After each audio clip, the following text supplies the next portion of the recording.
preparando para rendir el coloquio Sí. y encontramos varios errores en el trabajo práctico y los corregimos. Son más de Bien, formato, tablas mal pegadas, de ese estilo. No sé bien. si se reentrega o no. No. Ujú. Entonces, en el coloquio hay que abrir el que entregamos y decir, acá encontramos este error, por esto y Exactamente. aquello. Exactamente. En el coloquio lo van a poder defender a ese error. Ah, bárbaro.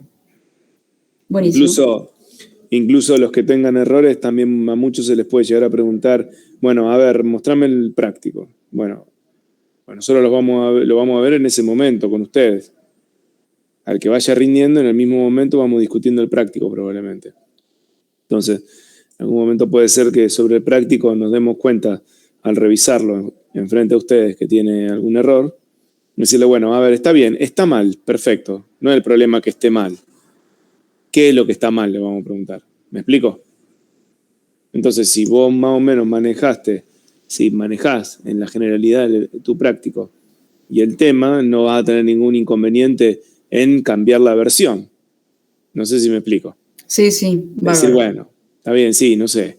Acá puse el LB igual a 4 metros en el cálculo. Che, pero en el práctico no veo ninguna tornapunta.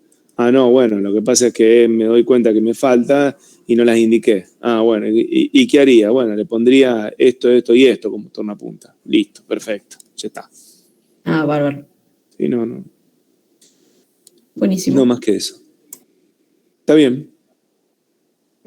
Bueno, ¿quién más? ¿Quiere preguntar algo puntual?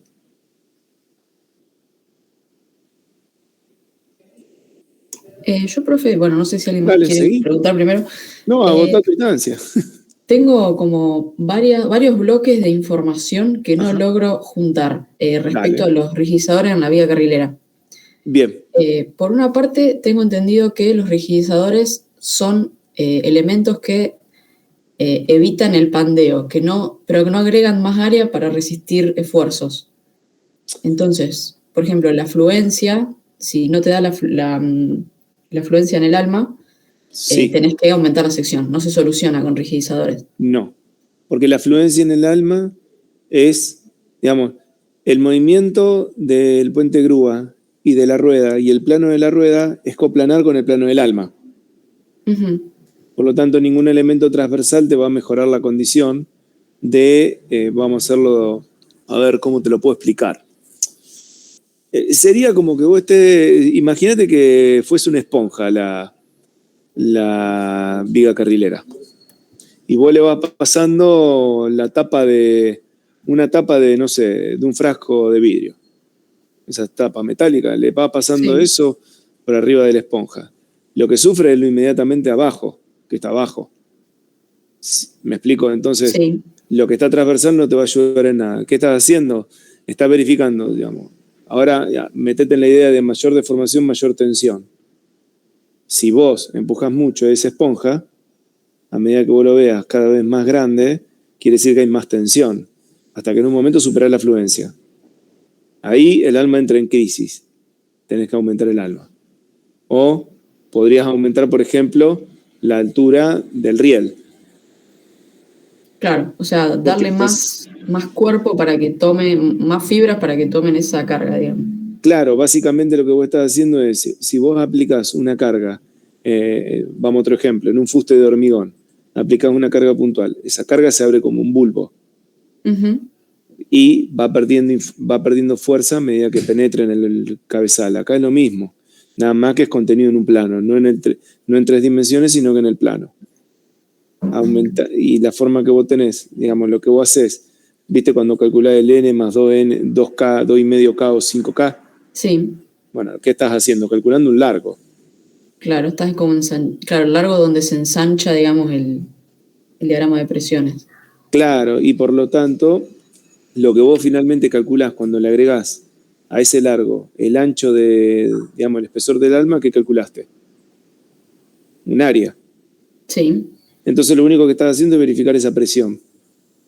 Entonces, perpendicularmente no te va a ayudar nadie, porque no hay n ni k, suponete que lo quieras ver por la fórmula. claro. Entonces, ¿qué haces? Eso te puede llegar a dar que tenés que aumentar o la altura, que es una variable, o aumentás el alma del perfil. Bien, eso es una parte. Ahora el rigidizador es otra cuestión. El rigidizador es cuando vos llegas al extremo, como vos tenés una carga desde abajo y una carga desde arriba. A ver, básicamente si vos apretás en el apoyo, pones la rueda, tiene una reacción igual y contraria desde la columna. Sí. Bueno, por lo tanto, vos estás sometiendo al alma a una compresión. Sí. Localmente, hablando. Que básicamente si vos tuvieras una sección que es, no sé, 10, 15 centímetros de largo por el espesor del alma, te das cuenta que lo que estás teniendo es un problema de que es un elemento muy esbelto. Entonces, si vos le pones un rigidizador concretamente en la geometría que estás haciendo, armando una cruz debajo de la rueda. Claro, sí. En el apoyo. Entonces, lo que hiciste es transformar el extremo en un apoyo como una columna. Perfecto. Entonces, por eso se le pone el rigidizador finalmente sobre la columna. Claro, tipo el rigidizador restituye la resistencia, digamos, Le da radio de giro. pero no la aumenta. Claro, le da radio de giro, pero lo terminamos calculando como un rigidizador, no como una columna. Pero si vos te metés dentro del reglamento, vas a ver que es una modificación del cálculo. Nada más. Bárbaro. Eso es la función que cumple el rigidizador y dónde sí, dónde no. Está bien, porque la otra, o sea, mi duda más que nada venía porque yo sabía que si en el tramo, por ejemplo, no verificaba alguna de las verificaciones de estabilidad, Sí. no podías colocar rigidizadores porque tendrías que colocar un rigidizador continuo en toda la viga. Claro. Pero, sin embargo, en algunas imágenes hemos visto que hay rigidizadores cada tanto. Bueno, el rigidizador cada tanto, la otra cuestión es la siguiente. Vos tenés que hacer una verificación por corte en la viga. ¿Estamos de acuerdo? Sí. Bueno, ¿qué pasa? Cuando vos tenés una viga laminada, ¿qué característica tiene en cuanto a esbelteces locales? Que es compacta, por lo general. Bueno, cuando vos tenés una viga armada, por ejemplo, te hago una pregunta, ¿cuál es más o menos el límite de esbeltez del alma? Para que no pase a ser esbelta. No me acuerdo la fórmula. Pero era es más 13,9 creo que era la ala. Sí, más o menos, en el orden de 10 a 15 el ala y en el orden de 140 a 150 el alma. Bueno, si vos tenés una viga de 10 metros de largo con un puente grúa de una carga importante, con una viga más o menos de 10 metros de largo vas a tener una viga de altura de 1 metro. Sí. Bien. Si vos haces 1 metro dividido una chapa de 4,8 o de 6,4, vamos a hacerlo, 1000 dividido 6,4 te da 156, te da que es esbelta. Y probablemente es el alma no verifique corte en ningún lugar. Entonces, ¿qué haces? Le pones todos los rigidizadores, que es una forma de cortar la luz de pandeo de abollamiento de la placa. Ah. ¿Me explico? Sí. En una palabra, básicamente. ¿Vieron en Metallica 1 que tienen la consideración de abollamiento de placa? Según los bordes como están. Sí. Y según la relación de dimensiones y según si la tensión es constante o variable. En Metallica 1 creo que lo dan. Sí, lo voy a mirar bien. Bueno, lo que estás haciendo es esto. Justamente tenés una placa que suponete que le pones un rigidizador cada 1 metro y te quedan paños de 1 metro por 1 metro. Claro, es como cortar la luz de una losa, sí. Exactamente, concretamente, ¿qué va a pasar? Pues si no tendrías, no sé, 10 metros de largo por 1 metro de altura. A lo largo de los 10 metros se va a hacer un flam. Entonces, ¿vos qué haces? Básicamente le cortás la luz de pandeo. Hasta incluso que en el límite de la fórmula de corte, lo que estás haciendo es que cada uno de esos rigidizadores verticales te funcione como el montante de una reticulada. Y entonces suba como una línea de tracción diagonal dentro del campo de 1 metro por 1 metro. Está bien. ¿Me seguiste? Claro, está forzando un comportamiento como viga. Exactamente, Sí. lo está llevando a que no sufra una inestabilidad local. Perfecto. Bueno, eso es lo que podés llegar a ver que a veces vea los rigidizadores. ¿Qué característica tiene el rigidizador en la viga carrilera abajo? ¿Tiene que estar o no soldado? No, No. porque le genera un punto débil en un lugar Sí. de tensiones altas, digamos. Sí, porque abajo básicamente hay un esfuerzo transversal de tracción en el ala inferior. Entonces, si vos haces tocar el rigidizador vertical, toca la cara superior del ala inferior, esa ala está en tracción. Por lo tanto, los filetes tienden a separarse. Y te trabaja el filete transversalmente. En vez de trabajar por corte, te trabaja por corte y flexión. Y a la repetición de carga lo fisurás. Claro. Bárbaro. ¿Está bien? Incluso te baja los límites de tensión permitida por fatiga en el ala inferior. Sí. Eso. Y ya que estamos, una cosa más. Si yo coloco vigas de arriostramiento y una viga de acompañamiento en una viga de que sea un perfil armado con rigidizadores, Sí. ¿tengo que tener en cuenta el funcionamiento en conjunto o Sí. calculo? A ver, si vos armas una viga de acompañamiento, generalmente esa viga de acompañamiento vos reticulás horizontalmente con la cabeza de compresión de la viga carrilera. Sí. Bueno, ¿vos qué haces? Finalmente, cuando vos transversalmente aplicás la carga horizontal, tenés un reticulado. Sí. ¿Y qué haces finalmente? Entonces, ese reticulado te va a producir una máxima compresión que va a coincidir en los cordones, que es la cabeza de compresión y la viga de acompañamiento. En esos cordones va a haber un diagrama de normales, acorde a la carga transversal que le pones. ¿Estamos de acuerdo? Bueno. Que podría ser la de frenado de puente grúa, por ejemplo. Que es la de frenado de puente grúa, transversal y bamboleo. Sí. Bueno, y ese normal máximo te va a coincidir con el momento máximo, porque la carga está aplicada en el mismo lugar. Y la condición de ambos es simplemente apoyado. Está bien. Por lo tanto, vale la misma ley. El máximo se produce donde está la carga. Entonces, esa sección la va a verificar a flexocompresión. Bárbaro. Flexión en el eje mayor, de mayor inercia, y compresión en la viga. ¿Qué le vas a tener que agregar? Que esa compresión está a una distancia h sobre 2, digamos, la altura mide h, la altura de la viga, y vos la compresión la tenés en la cabeza superior. Claro. Por lo tanto, le tenés que agregar un poquito más de flexión. Y a su vez, si ya vamos más fino, como no necesariamente te coincide que la carga aplique en el nudo, si vos tenés un reticulado vas a tener flexión lateral local. Ahí ya no lo entendía eso. Bueno, te comparto pantalla entonces. No, es jodido explicar también sin un dibujo.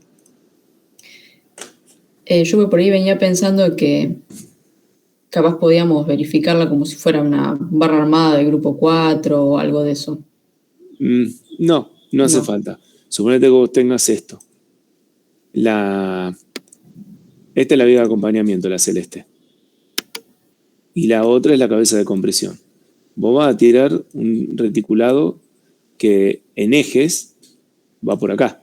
Sí. En eje digo porque, bueno, después la placa te va a quedar acá para agarrarlo. Sí. Bueno, si la carga transversal, vos vas a tener una carga ahí, otra carga acá, y en vertical vas a tener aplicado una carga vertical acá y una carga vertical acá. ¿Estamos de acuerdo? Sí. Bueno, eso te va a producir, suponete que lo hubiese dibujado un poquito más adrede, que estuviera más para la izquierda. Pero básicamente te va a producir un momento acá y un momento local. O sea, acá te va a aparecer un diagrama de momentos transversalmente que va a ser una forma así.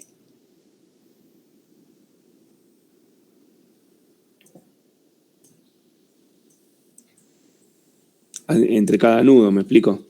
Claro. O sea, entre cada una de las barras reticuladas que yo ponga. Sí, tomando esa línea como eje, ¿no? Está mal dibujado. Tomando, digamos, esta línea, toda la línea roja, habría que correr todo el dibujo rojo para acá. Me quedó mal dibujado. Va a aparecer ese diagrama de momentos en la menor inercia, en el área superior. Claro, yo en vertical tengo un diagrama de una viga vía apoyada con su luz completa y en horizontal tengo cada uno de los apoyos de la retícula. Exactamente. Está bien. Entonces tenés que calcular una flexión local y listo. Que si no querés hacer ningún modelo, ¿qué haces? Y ponés la carga esa y haces P por L sobre 4 en horizontal, con L igual a esta distancia. Claro. Y directamente el diagrama lo tomás como a esto, completo. No va a ser tan distinto. Y la flexión disimétrica sería con ese diagrama. Claro, exactamente. Claro. Más la compresión. Bárbaro. Más la flexión que produce la compresión estando arriba en la cabeza de compresión. Eso de la compresión, digamos, yo la puedo considerar que está actuando en el centro del ala. Sí. Básicamente vos vas a tener un perfil que tiene esta forma o tiene esta forma. Cualquiera sea la forma que tenga, vos vas a tener en este eje, tener un eje vertical y tener un eje horizontal. Y básicamente vos estás triangulando contra este centro, contra el cruce de estos dos. Así que vos directamente ponés la carga normal aplicada ahí. La que viene en el eje Z. Y eso le genera una compresión extra, digamos, una flexión extra a la viga reticulada que tengo horizontal, la acostada. Ahí está, esta distancia. Te genera la mayor inercia esa distancia, por esa normal de compresión que viene caminando por el ala, ese es el incremento. O sea, cuando vos me decís, ¿lo aplico en el ala? Sí. Lo que pasa es que lo aplicás en el ala y con ese esfuerzo por H sobre 2, que sería esto que está acá, lo estás incorporando en la cuenta finalmente. ¿Me explico? Estoy pensándolo. Yo lo estaba pensando en el otro sentido. Como que la viga reticulada tiene una flexión en su plano, en su mayor inercia, y además le estoy agregando una carga de compresión en lo que sería el ala superior. La fibra comprimida, digamos. No, claro, a ver, lo que pasa es que finalmente toda carga aplicada a una sección se refiere finalmente el punto de aplicación es ese que dijimos. La triangulación en el ala superior. Lo que pasa es que cómo participa finalmente en toda sección, en el centro de gravedad. Claro. Por lo tanto, lo terminás trasladando. Y ahí aparece lo que uno no puede detectar a simple vista, decir, che, pero si lo aplico en la cabeza superior está todo listo. No, me falta trasladarla después. ¿Y cómo la traslado? No la traslado, le agrego un momento, que es como trasladarla. Está bien. ¿Me explico lo que quiero decir? Estoy registrando. Está bien. Eso, profe, perdón, también sucede cuando no tenemos viga de acompañamiento. Cuando no tenés viga de acompañamiento, este momento debe agregarse. Está bien. Pero en ese caso, esa carga longitudinal, si no tenés viga de acompañamiento, ¿quién es? La longitudinal del puente de frenado. Sí, exactamente. Frenado. En cambio, acá se te van a juntar la transversal que te genera una compresión por el reticulado, más la longitudinal que te genera también la normal en el eje de la viga principal. Digamos, se suma a la longitudinal del frenado la componente horizontal del reticulado. Exactamente. Bien. Exactamente. No, porque esa excentricidad de la carga de compresión creo que no la hemos tenido cuenta. Yo tampoco. No, tampoco. Miren, chicos, yo le voy a ser sincero en eso. Si ustedes hacen la cuenta, van a ver, y esto es importante por ahí que lo tengan presente para el coloquio, ¿Qué representa eso? Un 1 o 2% de la carga. Digamos, de su relación de esfuerzo capaz que le incrementen en un 1, 2 o 3%. Por eso uno no le termina dando bolilla y tampoco se hace hincapié en que se le dé bolilla. Este es el traslado de cargas correcto. Si uno quiere ser estrictamente académico y coloquial, tiene que hacer esto. ¿Qué pasa en la realidad? Uno en la realidad hay efectos que no nos tienen en cuenta porque no suman, generan tanto conflicto en el cálculo que por un 1, 2, 3% me quedo a ese valor por debajo de la resistencia máxima que puedo llegar y listo. Claro, ¿Se claro. entiende? Perfecto, sí. Lo importante es que tengan en cuenta de por qué sí lo pueden tener en cuenta o por qué no tenerlo en cuenta. Entonces, ¿cómo se dan cuenta si está bien o mal? Y agarran esa normal, la multiplican por H sobre 2 y se fijan cuánto representa respecto del valor del momento principal. Si les da 1000 kilonewton-metros de momento principal y le da 50 kilonewton-metros de delta momento por la excentricidad de la normal, está claro que no representa nada, es 5 por 1000. Está bien. Y, profe, si tenemos un sistema de frenado de puente grúa con puntales, ¿es necesario tener cuenta de esa carga? ¿En el puntal? No, en el puntal sí, en la vía carrilera, digo. Decimos que lo toma el puntal y listo. Bueno, siempre la vía carrilera va a tomar el esfuerzo normal, porque de algún modo lo tiene que bajar al capitel de la columna y el capitel de la columna introducirlo dentro del puntal. Claro, o sea, en su tramo sí o sí lo va a tener. En su plano. Claro, yo estaba pensando como que el sistema de frenado traslada las cargas de frenado a lo largo de toda la nave, o dependiendo de dónde esté la K o el sistema de cualquier lado. Si vos tenés una nave de 200 metros y le pusiste un arrastramiento solamente en el medio, los 100 metros que están a cada lado de algún modo tienen que llevar la carga al centro. Y la llevan viga a viga. Está bien, yo puedo elegir que esa carga se traslade a través de la vía carrilera o a través de los puntales del sistema de frenado. Bueno, pero lo que pasa es que, ¿cuál sería el puntal del sistema de frenado? Y un puntal paralelo a la vía carrilera un poco más abajo. Bueno, espera, voy a sacar la fantasía entonces, espera, dame un segundo. Siempre eso es típico, ese análisis, y uno se va olvidando de algunas cuestiones. Aprovecho a enchufar la compu un segundo, profe. Bueno, si vos tenés esta colección de vigas, y vos tenés acá la columna, y acá la otra columna, lo que entiendo, Julieta, que vos estás diciendo es vos ponés un puntal acá. Ahí, ¿verdad? Sí. Bueno. Y una diagonalización, y hacer las diagonales acá. Bien, bueno. Si vos tenés un frenado así, ¿qué va a pasar? Primero que esa que quedó fuera de la viga carrilera, ¿así? Sí. ¿Qué va a pasar?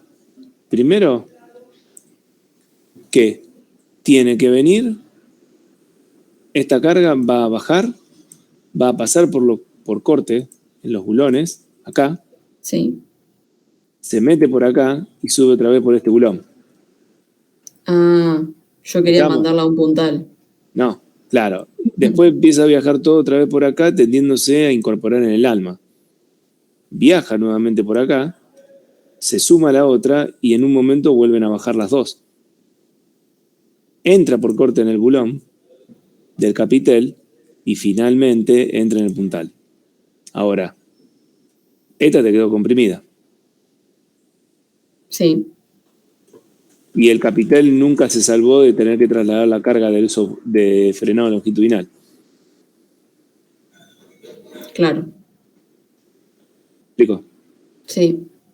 Ahora, vos podés tenerlo o no. ¿De qué dependería?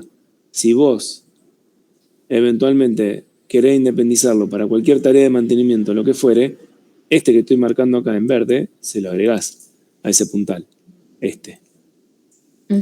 Se lo agregás y listo. Y si no, siempre es la viga el puntal.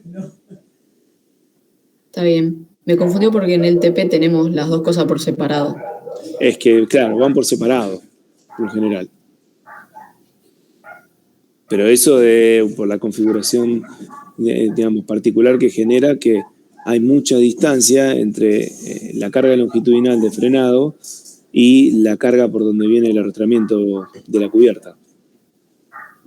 Digamos, vos siempre tenés una excentricidad porque la vía carrilera está separada de la columna siempre. Sí. Para poder pasar el puente grúa. Por lo tanto, por lo menos 20, 30 centímetros siempre tenés. ¿Me seguís?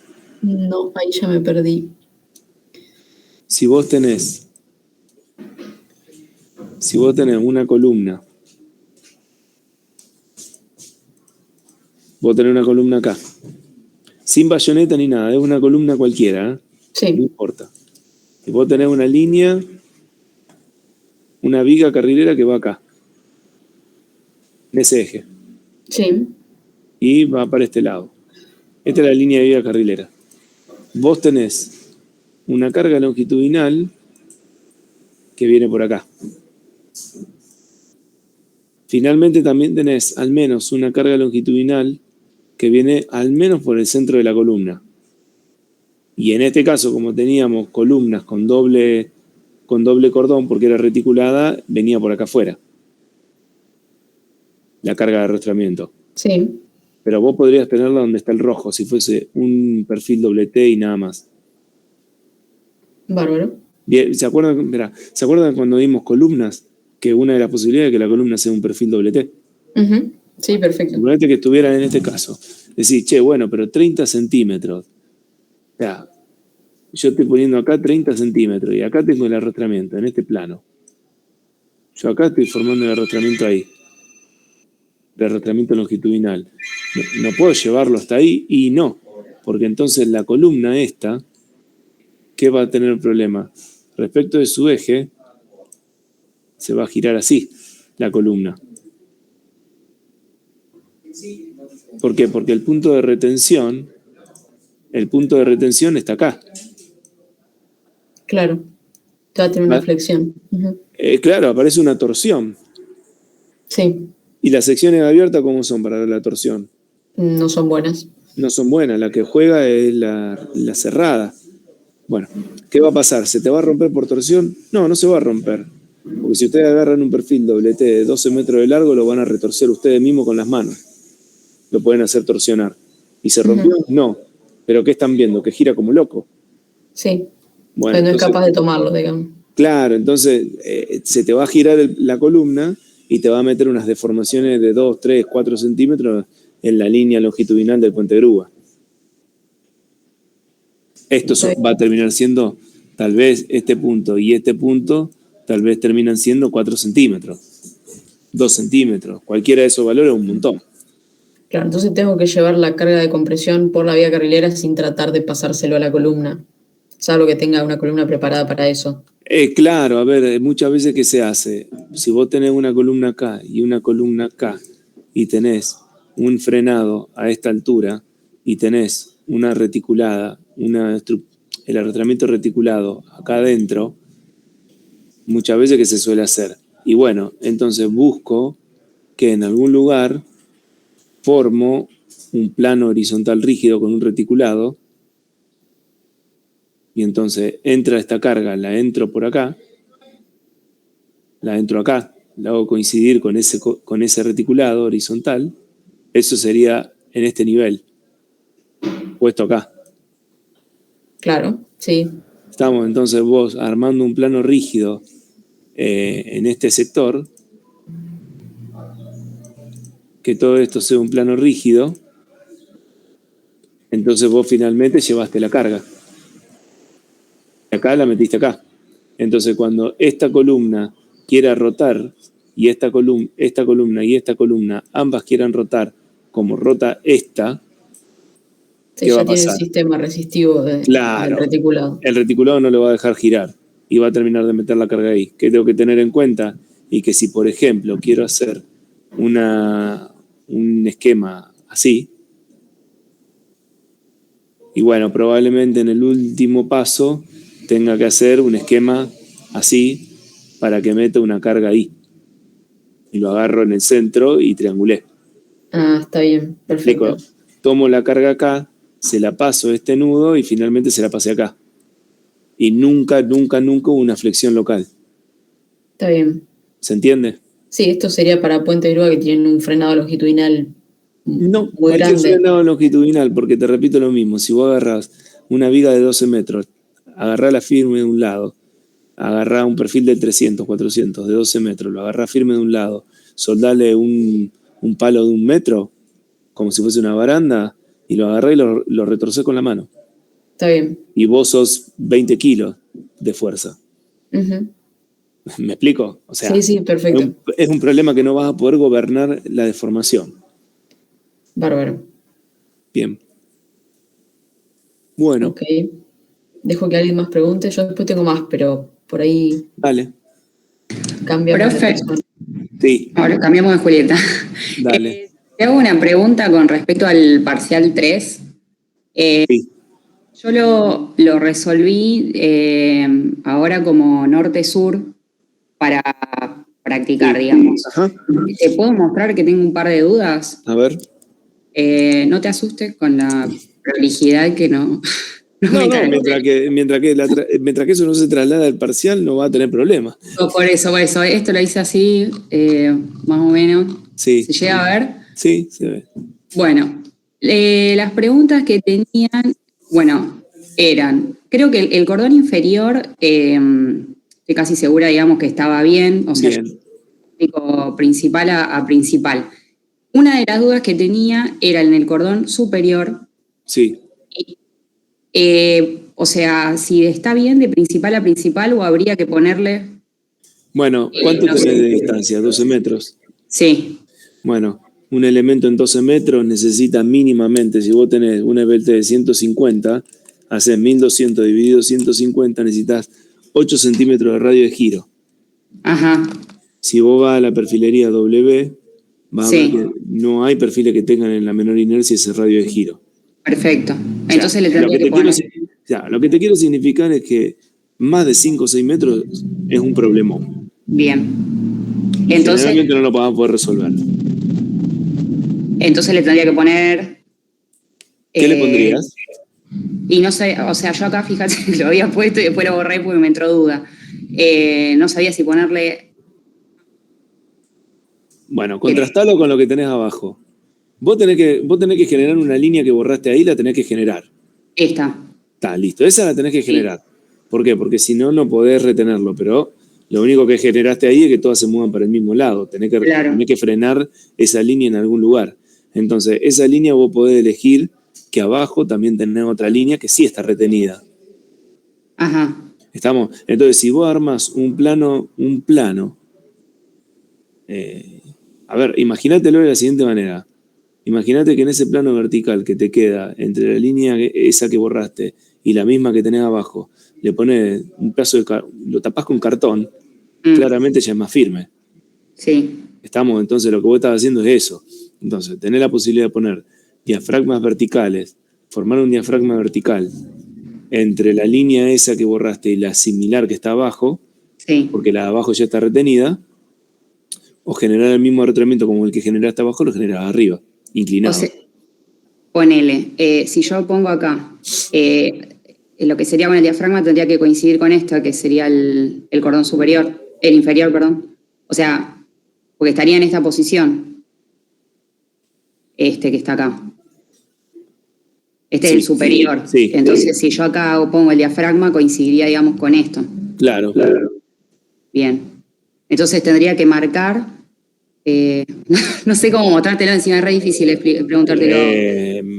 O sea, esto es un error, pero este es el secundario. O sea, como un diafragma en esta parte, digamos. Déjame pensar. Sí, podés poner un diafragma en todo lo que es el pórtico secundario. Bien. Todo ese pórtico secundario le pones directamente un diafragma. ¿Por qué? Porque se te agarra conceptualmente, anda una vez más arriba. De ese par de arriostras que vos dibujaste en la parte de arriba. Bien. En la planta, esas dos. Esas. Esta. Sí. Entonces, abajo tenés más, porque tenés un frente, pero si no, tendrías típico como el otro. Bien, entonces tendría que ponerla acá, digamos. Sí. O serían como diafragmas, perfecto. Sí. Y otra duda que tenía era, en el cordón superior, bueno, estas dos yo las puse espalda con espalda porque tenés distinta longitud de pandeo. Esta y esta, que serían esta y esta. O sea, Sí. Bueno, mi duda era con respecto a esta última. ¿También Bueno, es espalda o... en realidad vos cada una de esas líneas rojas tenés ahí una cercha triangular. Sí. O sea, vos en el dibujo de axonometría dibujaste solamente la primera, pero después tenés una, cada 5 metros, 6 metros, no sé qué distancia tenés una. Claro. Bueno, o sea que el borde ese que vos tenés finalmente en la esquina está retenido de la misma manera.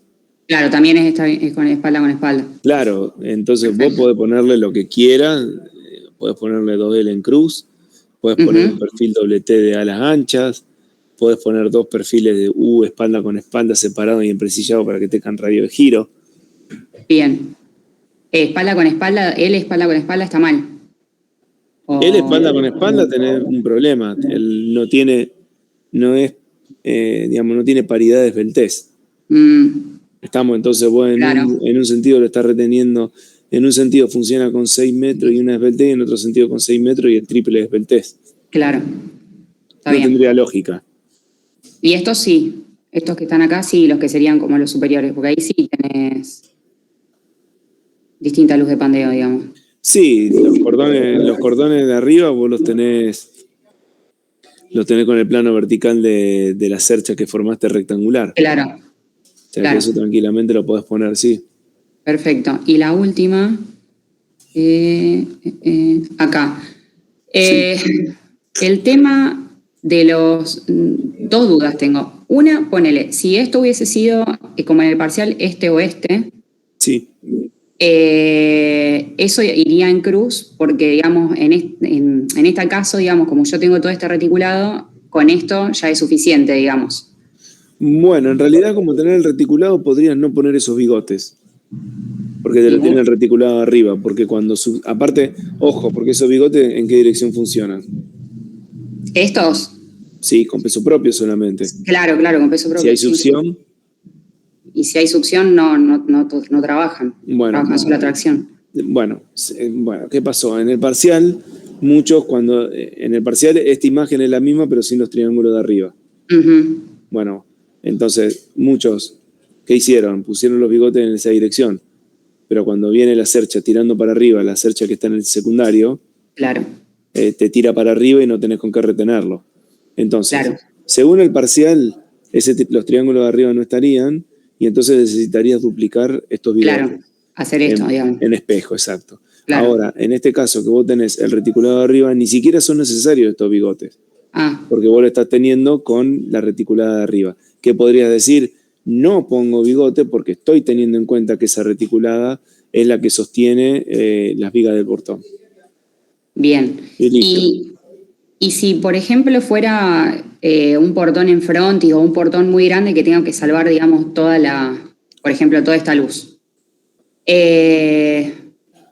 Estas cruces, ¿cómo te explico? O sea, yo podría que poner... tuviera que tener los 24 metros. Claro, que todo el frontis no por 24. Bueno, quédate tranquila que no te vamos a ir por ese camino, es un despelote. Es una locura. Vos estarías sacando la columna del medio del pórtico principal. Claro. Y bueno, tendrías que poner una viga de apeo que tuviera 24 metros y que estuviera alojada en el primer tramo que armaste arriba de líneas. Claro. ¿Me explico? Y después un parante que vaya de cero a techo donde lo pudieras poner. Bien. Para cerrar, porque después los parantes los necesitas igual. Claro. Porque de algún modo tenés que poner las correas. Claro. O sea, que es relativo, por eso te digo, es un despelote. No te preocupes, por ese lado no te vamos a llevar. Bien. Y la última pregunta, y no molesto más. No molesta. Pero pobre, están todos ahí. Esta parte, ponele que el portón no iba. Sí. Con el tema de la longitud que tenían, que eran 120 metros, digamos, yo hubiese puesto arrastramiento en K en los 2 extremos. Ajá. Y El tema Bueno, de los puntales. ¿qué problema? No, lo que pasa es que ahí tenemos un problema de diseño. ¿Qué pasa si vos ponés en 120 metros de longitud extremos arriostrados? El tema de la temperatura, ¿vos decís? Claro, lo estás confinando. Definitivamente Claro. va al medio. Ah, ok. O sea, No te olvides nunca un ejemplo. Si vos tenés una viga bien potrada, tiene temperatura. Sí. Y sufre compresión por temperatura. Si vos tenés una viga de igual longitud, pero empotrada en el medio, con 2 voladizos, no tiene problema de dilatación. ¿Estamos? Metételo eso en la cabeza como ejemplo, porque es esto. No confíes nunca. Bien. Bueno, y si por ejemplo esto hubiese sido corto, ponele 30, 24 metros. Sí. Esto, digamos, yo no, obviamente, bueno, sin portón, esto no hubiera ido. Este puntal acá, esto me generaba dudas. ¿Es correcto ponerlo? Claro, porque si no, mira, por ejemplo, ahí vos tenés un error. Porque es que la columna que está en el... Bueno, a ver, el portón te quita el ritmo de arrastramiento. Entonces, la pregunta de la columna del pórtico principal de la derecha, ¿está igual arrastrada que la columna del pórtico principal de la izquierda? No.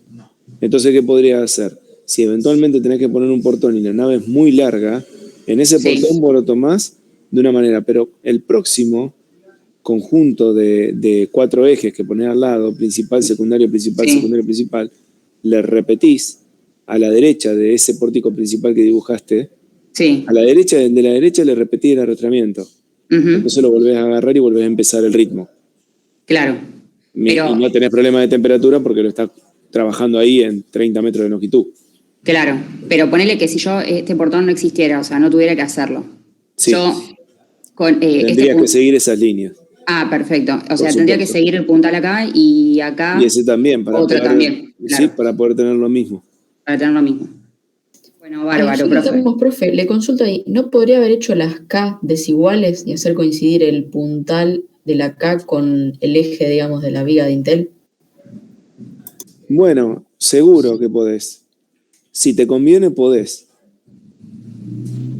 Acá la única cuestión es que si este esquema de arrastramientos comparte arrastramiento con el nivel de arrastramiento de la viga carrilera, entonces tenés limitado el penúltimo, digamos.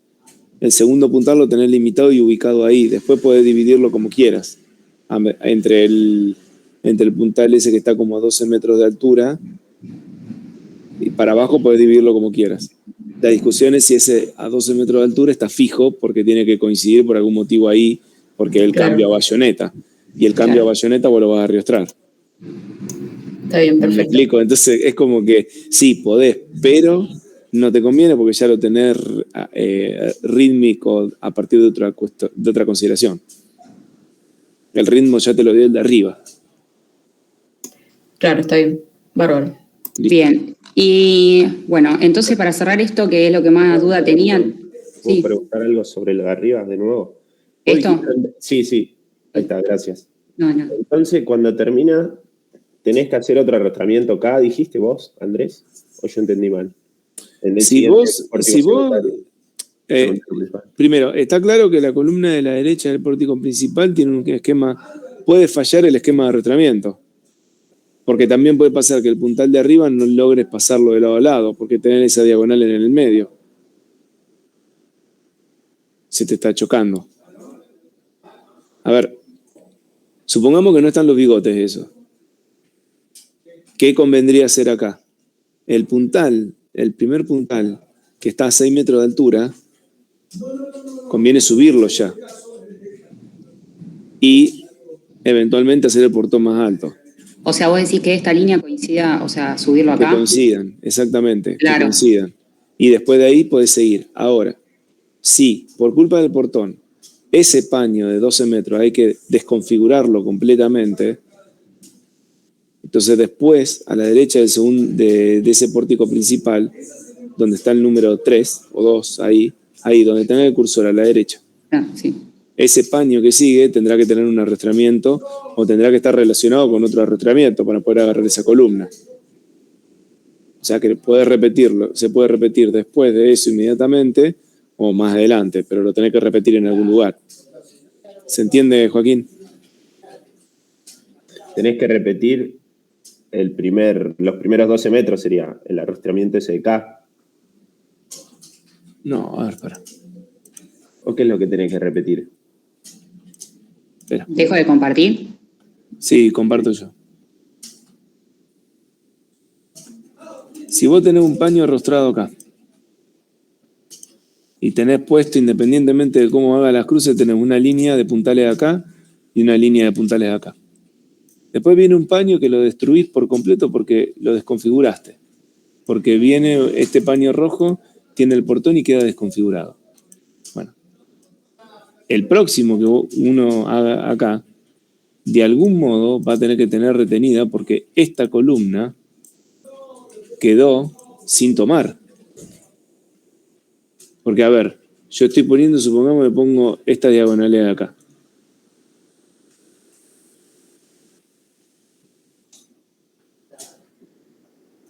Supongamos que pongo estas diagonales.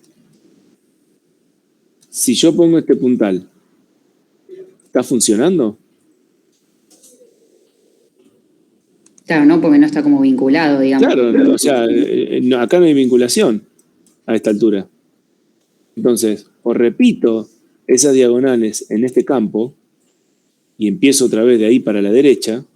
¿Por qué? Porque después cuando yo haga otro pórtico acá a la derecha, me pasa lo mismo. O sea, yo puedo tener otros puntales acá, pero ¿funcionan? Joaquín, te pregunto a vos. No, estoy viendo. Pasaría lo mismo que con el anterior. Y sí, lo único que te garantiza es que se vayan todos para el mismo lado. Claro. Entonces, bueno, en algún lugar de este, o el que siga, o el que siga, o el que siga, vas a tener que armar otra vez el arrastramiento. Bien. Porque lo rompiste. O sea, básicamente esto te rompió el galpón al medio. Te separó el galpón en dos, a nivel de arrastramiento. Bien. ¿Se entiende? Bien. Listo. Andrea, ¿y esos puntales en verde que vos dibujaste recién, que no están vinculados, se podrían vincular directamente con el otro extremo? Que seguramente hay otro arrastramiento. Bueno, sí, claro, por eso es lo que digo. O sea, de algún modo yo tengo que repetir esto amarillo en algún lugar de la derecha. A la derecha de lo rojo. En algún lugar lo tengo que restituir. Claro, está bien. Pero lo perdí, no está más, no existe. Se terminó. Esto queda ahí borrado. Si ahora si yo le digo, che, tienen estos dos galpones, ¿les cabe duda de que esto no está arrastrado? Ahí está borrado. Sí. No hay más nada para hacer. Se borró. Esto es lo que le quiero transmitir. No está más.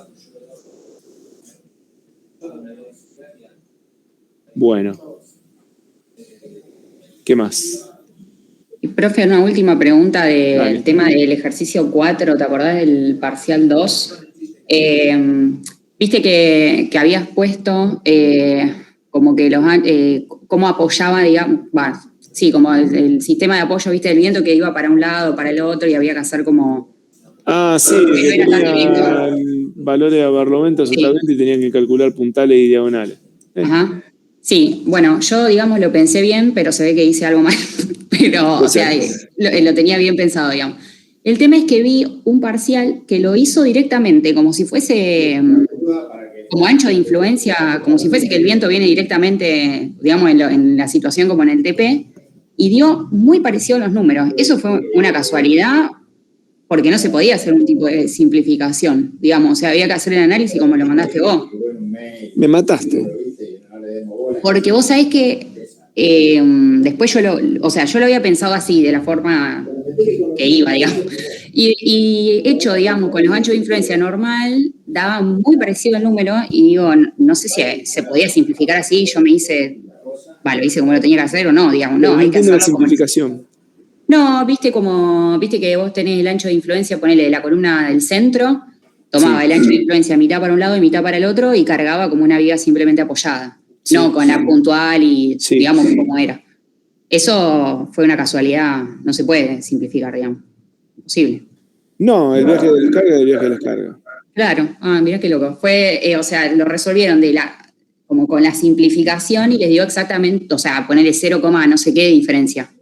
Bueno, lo que pasa es que en realidad vos terminás teniendo que los puntos de apoyo, o sea, la carga está ubicada, si vos haces la resultante total del frontis, está en un determinado lugar.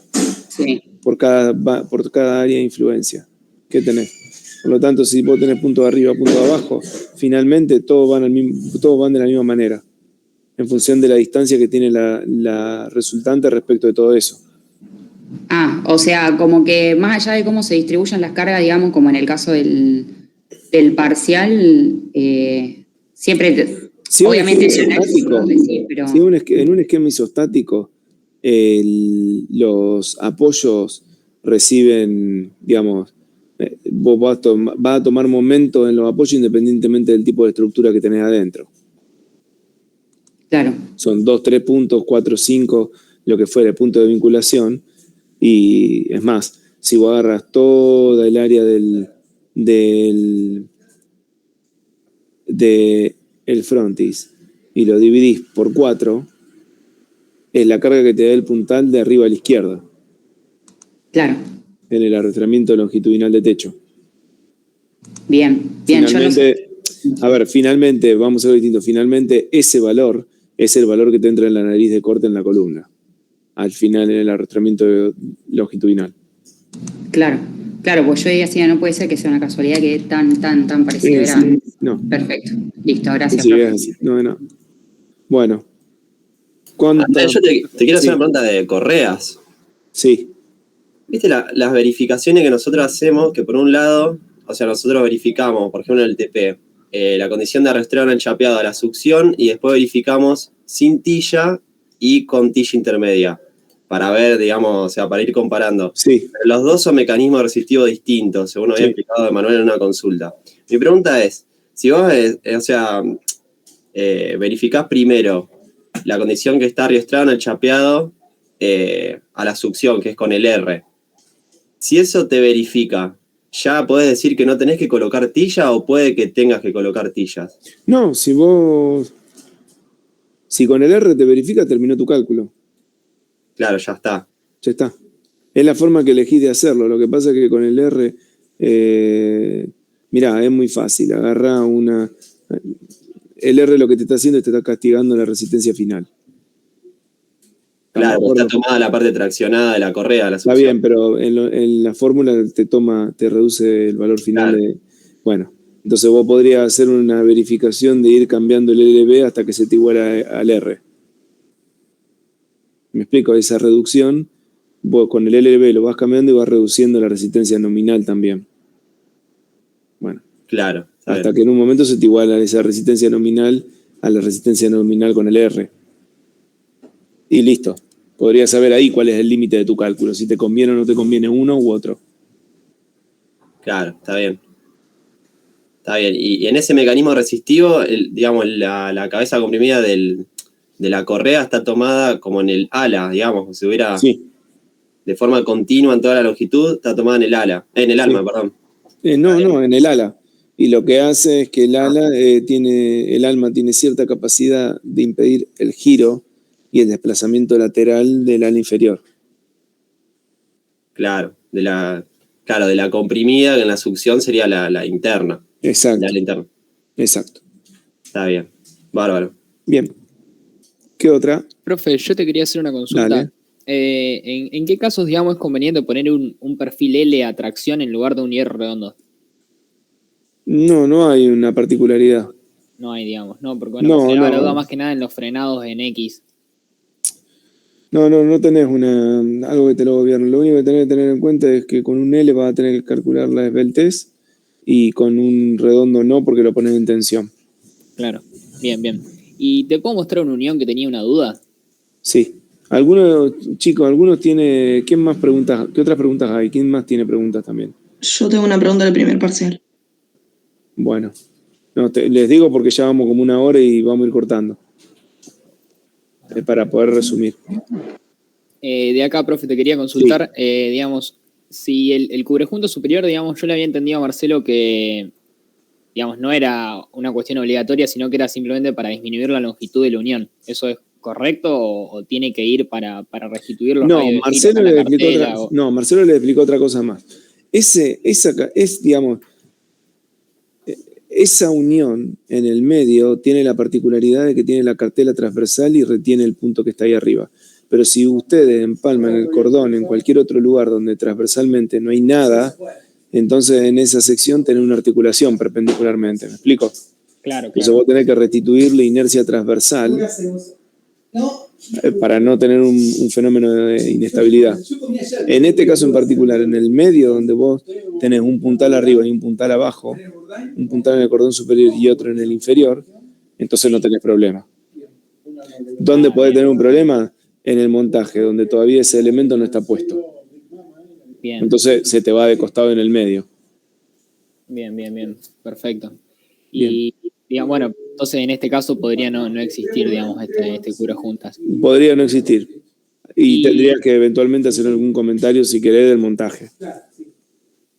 Claro, yo tenía una pregunta del montaje. Y eso yo también quería consultar, digamos, si nosotros ponemos solamente la cartela vertical que está acá en celeste, digamos, y no tampoco ponemos esta cartela que está vertical pero en el plano perpendicular al pórtico. No, te quedó una articulación. Sin esa chapa transversal te quedó una articulación. Pero yo tendría el puntal igual del otro lado, ¿o no? ¿Dónde? Y como en el perpendicular al pórtico. Bueno, no, si tenés en el plano perpendicular tenés un puntal, tu punto Sí. está retenido. Claro, pero tendría que poner sí o sí esta chapa para poder vincularlo. Claro. Claro, ¿y esta chapa tendría que ir de los dos lados? Pero para el otro lado vos volvés a empezar. Sí, Del pero otro estaba lado pensando también sigue. en el primero, digamos, está bien. No, está bien. Perfecto. Bien. ¿Listo? Está claro. Profe, sobre el primer parcial Sí. yo tenía duda. Si, por ejemplo, en un primer ejercicio calculo la flexión horizontal, el MUI, a partir de la proporcionalidad con la flexión vertical y la reacción con impacto para un puente grúa. Ajá. Después, si me piden otro ejercicio, verificar la fatiga con esos momentos, en la flexión horizontal, en el MUI, yo debería dividirlo por 1,6 porque lo mayoré y por 1,25 por el impacto, o no estaría en la flexión horizontal. No, pará. La verificación de fatiga se hace en servicio. Sí, por eso. O sea, Por el lo tanto, momento no es que último. lo dividís por 1,6, nunca lo multiplicás. Claro, si yo. Entonces, en un principio debería calcular directo el momento de servicio y después a lo último lo multiplico por 1,6, porque yo en general hago la reacción por 1,6 y con eso calculo los momentos. No, es que vos tenés que calcular los momentos nominales y después amplificarlos. No amplifique las cargas antes. Ah, ok. O si querés hacerlo, hacelo, pero si trata de que no se te desorganice la información. Claro. Entonces, así directo saco en servicio y yo lo uso para la fatiga así. No lo Claro, divido. exactamente. Bien, listo. Lo tengo en cuenta. Profe, yo tenía una pregunta de cargas concentradas. Dale, y vamos cerrando. Hay un caso que no usamos en el TP, el de pandeo por compresión del alma, y no me quedó nunca claro en qué caso se usa. El pandeo por compresión del alma, en realidad uno lo tendría que hacer la verificación siempre cuando tiene una viga que está separada. Porque el problema que tenés es que por más que vos tengas, suponete una viga de 6 metros de luz, mira, eso, otro comentario que te voy a hacer, eso está explicado en el reglamento en los comentarios. Entonces, si vos tenés una viga que para pandeo por compresión del alma, ¿cuál era el caso? Esperá porque se me mezclan. Sí, está bien. En el límite, cuando vos flexionás la viga, te aparece una tracción abajo y una compresión arriba, y la tracción de abajo tiene una inclinación, la carga. O sea, si vos se pones en el medio de la viga, espera, que te lo voy a mostrar, y ya con esto cerramos la consulta. Pero te lo voy a mostrar con esto porque si no, no lo vamos a entender. Si vos tenés una viga que está flexionando, arriba va a tener compresión en el ala y abajo tenés tracción en el ala inferior. Básicamente, yo no puedo dibujar con una curva, pero básicamente vos tenés una carga aplicada y vas a tener más o menos esta deformada por debajo. ¿Estamos de acuerdo? Sí. Bueno, esta fuerza que te aparece acá que tiene inclinada, que está inclinada, no. Este ángulo de inclinación que tenés acá te produce una componente en vertical. ¿Me seguís? Sí, sí. Bueno, esa componente vertical te puede poner en jaque la columna, la viga, por más que la tengas retenida en este punto de aplicación. Y vos decís, che, pero el ala comprimida es la que tiene problema. Sí, pero el ala traccionada, si se tracciona demasiado, te saca el perfil del plano. O sea, vos vas a tener un perfil así y te va a hacer esto el alma.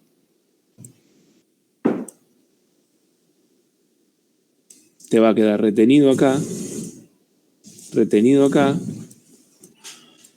así, no se te va a mover y sin embargo se te va el ala inferior.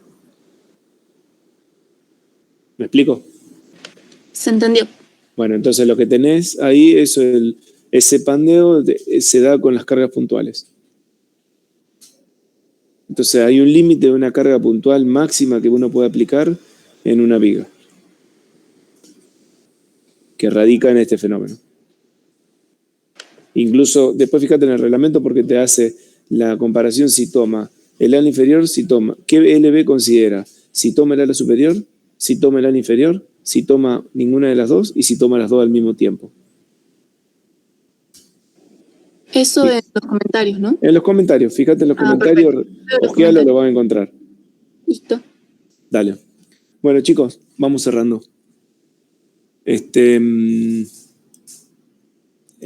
Bueno, nos encontramos el lunes con algunos y supuestamente que recuperan y otros que rinden coloquio.